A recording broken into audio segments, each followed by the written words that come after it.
But we do see the Russians move in a lot more heavy equipment than they have in the past couple of days. And actually, as I'm speaking to you right now, I don't know how well we're going to be able to see this in the dark, but there's actually a massive column of Russian armored vehicles that are sort of going past us right now as we speak. I'm going to pan to them for a second.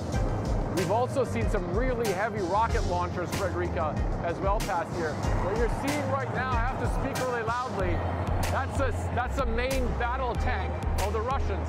That's a T-72 battle tank, this one as well. So we're sort of seeing a column of tanks, and those right now are taking a turn, and they're actually heading towards the front line near Kyiv, where you just said, where the heaviest fighting is going on right now. So as we speak here, you can see the invasion that Russia is conducting of Ukrainian territory going on and obviously moving forward as the Russians moving more heavy equipment towards Ukraine. This is something, Frederica, that we've seen throughout the entire course of the day, that more of this heavy equipment has been moving towards the front line, towards Ukrainian territory. And again, it's not clear whether or not this means that the Russians need more of this because it's becoming more difficult for them, but it's certainly a fact that we are definitely seeing a lot more of this stuff going towards Ukrainian territory.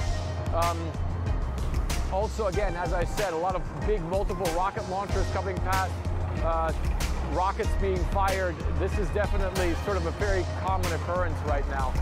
One of the other interesting things is that a lot of these troops are actually parked in small villages around here. And it also shows, Frederica, that the Russians, if they are having trouble with their military campaign, they certainly still do seem to have the capacity to escalate all of this. We're seeing a lot of these kind of vehicles parked around here at the ready to go anytime. And as you can see, the Russians moving more forces now towards the Kharkiv region. You can see, I don't know how well you're going to be able to see this, but if we go back in the distance over there, you can see the tanks turning a corner over there. And what you're seeing right now is them going straight towards Ukrainian territory. This is the last checkpoint that the Russians have before you reach Ukrainian territory and before you get to that region of Kharkiv. Those Russian forces now taking that last turn past the last checkpoint, and a couple of miles down the road, you're already in Ukrainian territory, and then later you get to the front line in Kharkiv.